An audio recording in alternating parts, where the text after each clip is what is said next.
So this is my ban list or suggestions or whatever you want to look at it for 2015, not necessarily 2014, because this year it doesn't matter too much.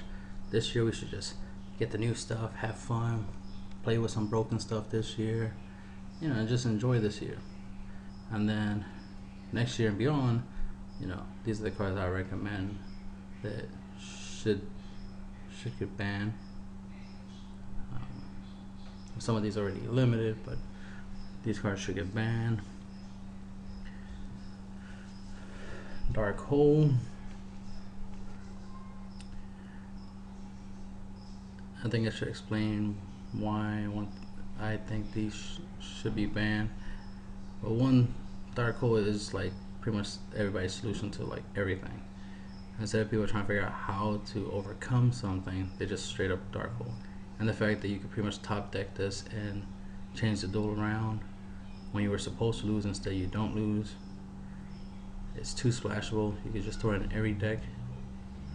You know what I mean? So the opponent goes to a lot of trouble to actually put something on the board, and then you just wipe it out with one card. So that's too much of an advantage. You know, one card advantage. So there should be some effort, you know what I mean? Like synchroning to Black Rose is an effort, but at least you can stop that with like Phoenix Chain or Veiler or something, right? You know, or you go Warning. You know what I mean? You have the ability to potentially survive a Black Rose, but it's not really easy to survive a Dark Hole if you don't have, you know, a counter. You don't have a way of negating a spell. Then your opponent could just wipe out your whole entire field in one shot. XYZ change tactics. Granted, this is mainly a Utopia card.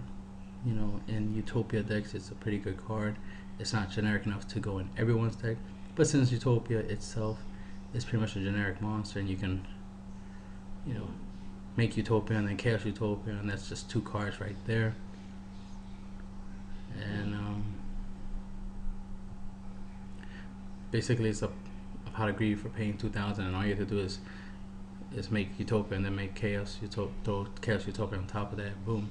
And if you have rank of magic, boom, or even higher, now you have a powerful monster on the field, and you just drew 3 cards.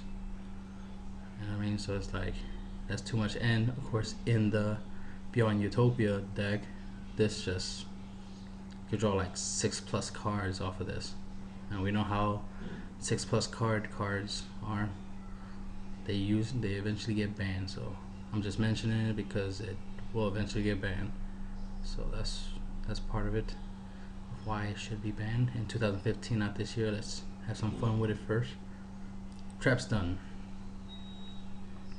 Unless you have a counter like a 7 Tools or Dark Bribe or something, or Stardust Assault Mode or something, unless you have a way of negating this, this just opens up your opponent the ability to just rape you, just Trap Stun, go all out without any response. So it kind of defeats the purpose of, you know, setting up a field. Your opponent sets up a field, and then y'all battle. He tries to do his OTK. You play the cards you have skillfully to stop him. This just says no to all that. It's not that different from Cold Wave, so no, this needs to get banned.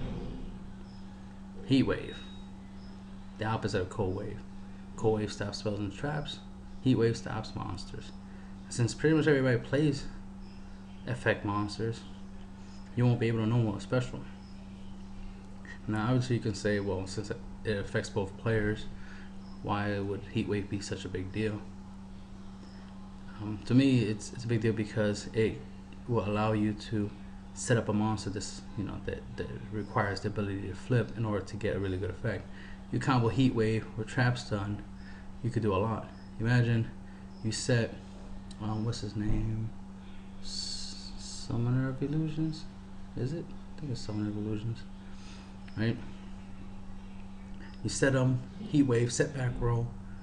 You know, your opponent can't summon anything to run your monster over unless he does have normal monsters, level 4 or lower. He's more likely going to set some back row, end his turn. And that's the thing. It's the fact that it forces your opponent not to be able to attack you that his turn. That's the main thing. It stops them from being able to attack you. Think about it. You go first, you set up your field, and then your opponent goes and he can't even attack you. So he doesn't even have the option to attack you. So he has to set up his field and end his turn. So it's essentially you, with one card, you turn the duel around. You made it where technically he went first and you're going second. You know what I mean? If you look at it that way, the way it sets up is like you're the one that gets to attack first. You get to do something. And the fact that you already set your traps done, bang, you activate traps done. He more likely set traps. Now you can start flipping and start summoning and start doing all this stuff without him being able to respond. So it's just essentially, Heatwave just essentially turns the table around, makes it where it's like he set up first and then you went second and then you OTK. And that's the thing, if you have an OTK deck, because I've seen this in action in YUGIOH. Heatwave and trap stun. In YUGIOH, YUGIOH Karakuri OTK, too devastating. Because you play Heatwave, set armor, set back roll, set trap stun. Your opponent can't do much of anything but set back roll. Ain't no heavy storm in this game right now, remember that. Set back roll, set his monster, end his turn. If he even sets a monster. Then, your turn, trap stun, will be the first thing you do. Then you flip armor and start going into your combo and OTK your opponent. The only hope is if you have quick play spells, but there ain't that many quick play spells that you can use, you know what I mean? There ain't no quick play Deep Prison, there ain't no quick play Mirror Force, right, or Torrential, right? Ain't no quick play versions of stuff like that. What, you got a Book of Moons, MST, maybe Scapegoats? Like, what kind of you know quick play spells do you have mained in your deck in the first place that will help you survive a OTK? You know what I mean? So, nah. Trap stun, Heatwave, they need to get banned. Royal Tribute, just too good, and only one deck has that power. Nah, we gotta ban it. It was a good card back in the day because it was a cute card when it first came out, but over time it got to a point where it's like, yeah, the ability to set up your field first turn, play this, and hurt your opponent severely, way too powerful. It's too good against Bujins and Light Swarms and so forth and so forth. That's the thing. Not just because it's good against these decks, it's the fact that it's just too good in general. There's no limit. It's not like Deck Devastation where you have to sacrifice a dark type with 2,000 or more attack, and then you can only get rid of monsters with 1,500 or less from your opponent's hand. More likely he's going to have monsters stronger than that. You know what I mean? Royal Tribute doesn't have no bias. It's not like, oh, weak monsters it destroys, or strong monsters. It just destroys everything. So your Veilers, your freaking Cyber Dragons, whatever you running, your Dragon, whatever you're running, straight to the grave. So it's too powerful. Ban. Microcosmo, Dimensional Features. There was a reason why they were limited, so that's why they should eventually get banned. It's like it's too easy to shut down certain decks. A lot of decks were designed to benefit from the graveyard, or just rely on the graveyard, use the graveyard, so they can run, so they can do what they do. And obviously this just immediately shuts those decks down. You know what I mean? And that's the thing, it's like shutting somebody's deck down completely so that way they can't even play the game. Too powerful. Ban. Exciton Knight, and number 101 Silent Honor Arc. Again, this is 2015. My view of cards that are powerful enough to get banned in 2015, not this year. This year we could just go crazy with these cards, but next year and beyond, these cards should be banned. Exciton, a generic Black Rose. Number 101, a generic Big Eye, basically. Any deck can make these. I would have no problem, and I would be like, they don't need to get banned, maybe limited, but not banned. If Exciton Knight can only be made by Evil Swarm monsters, or Swarm monsters, or whatever you want to call it, and number 101 can only be created by using 2 level 4 water monsters. That would have made them balanced. It would have made them like really good cards, but can only be made under certain conditions. In other words, you need 2 level 4 water monsters in order to play number 101. You can't just put this in battling boxes and boojins and gadgets and Dino Rabbit and Evil Sworn and Thunder Family and what's it, Gaga deck or Elemental Heroes. You know, the list goes on. I could just keep going on and on. Listen, all these archetypes that have level 4s that ain't too hard to get them on the field to get this effect off. That's the thing. It's way too generic for its power level, for what power it gives you.